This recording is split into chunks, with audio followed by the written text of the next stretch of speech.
Sa panahon ni Jesus, ang mustard seed or liso sa mustasa mo giisip nga pinakagamay nga liso sa tibuok kalibutan alang sa mga Hudiyo.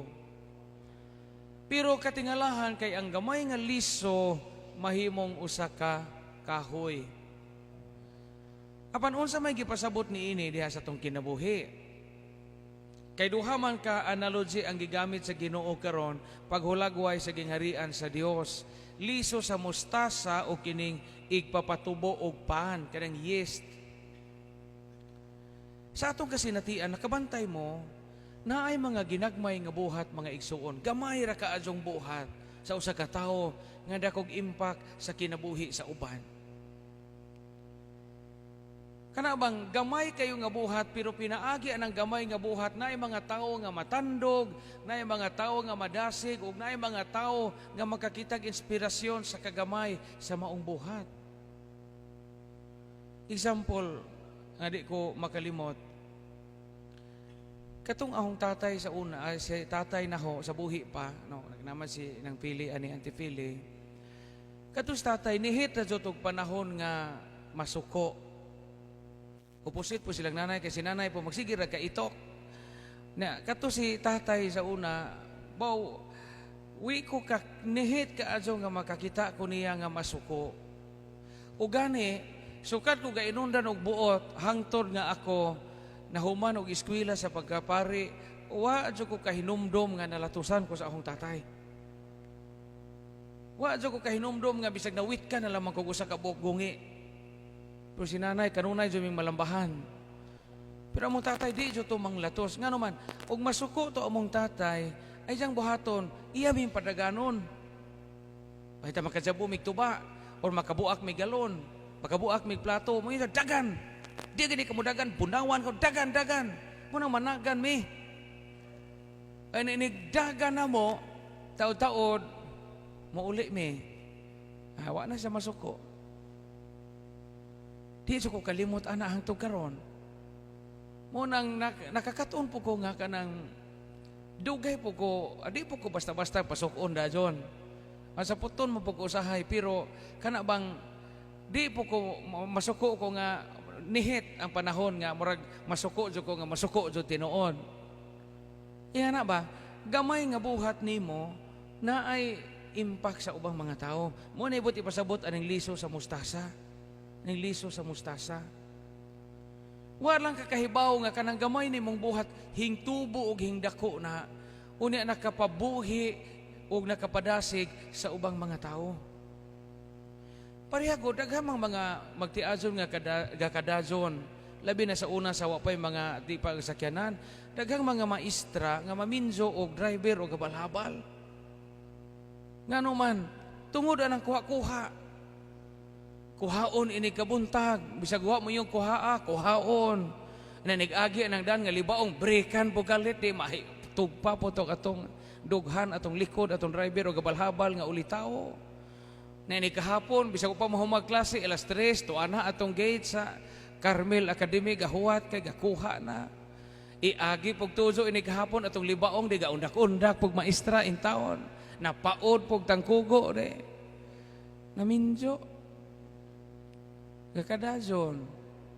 Nga naman, tungod sa usa ka gamayng buhat nga maayo, nakapadako o nakapatubo kini og usa ka relasyon sa gugma. I hope nasabtan ko sa punto sa Ebanghelyo karon.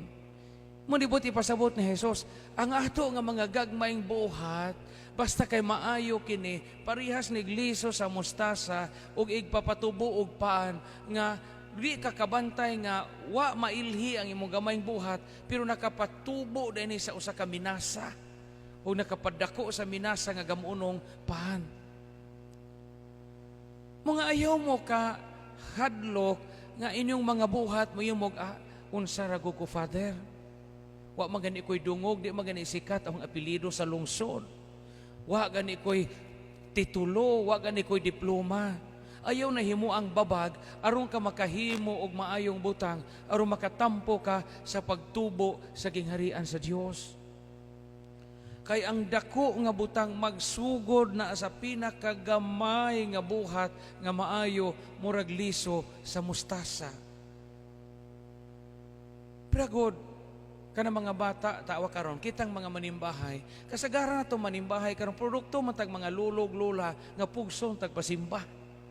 Pugson tagpaluhod sa altar kaniadto, pugson tagpaluhod og orasyon, pugson tagpangadji og enjelos. Nya gagmay kita itong mga buhat. Pila ragot to kani itong mga buhat. Kadlawon pugson tagpamata. Kaapoy kaadyo.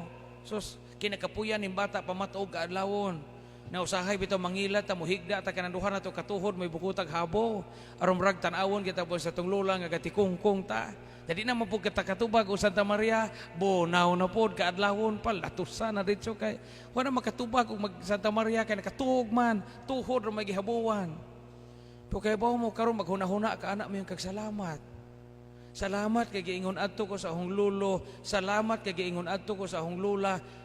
Karon mahadlokon ta Ginoo. Hinimbahon ta, nakaila tag unsay kinsay Dios sa atong kinabuhi. Kagmay nga mga butang mao ni liso sa mustasa. Bisan ka na mga maayong butang nga inyong gipasunod sa inyong mga anak, gagmay ra na, pero dako nag-impact sa ilang kinabuhi. Kanang manggasa mo sa inyong mga anak o manglakaw mo, gamay ra man ang butang, inikadako anak ka na mga bataag, mga brood na manggasa po na nimo. Makahinumdo man nagso si nanay sa unang manggasa, si tatay sa unang manggasa, gamay ra to nga buhat nila, pero nakapatubo silang mga anak nga manggihatagon. Muna'y liso sa mustasa. So bisan unsa kagamay ang imong buhat, basta kay buhat kini sa gugma, makapatubo na ug makapahimo nag mga tao nga mga dagko ug mga maayo nga tao diha sa katilingban. Ug mao na itong tampo aron matukod ang gingharian sa Dios. Mao na itong tampo aron ang ubang mga tao makakita ug makabati ana na Ginoo sa ilang kinabuhi. So padayon sa ginagmay mga buhat, basta kinasingkasing, tinarong, o gibuhat tungod sa gugma. Muna'y liso sa mustasa nga nahimong dakong kahoy. Amen.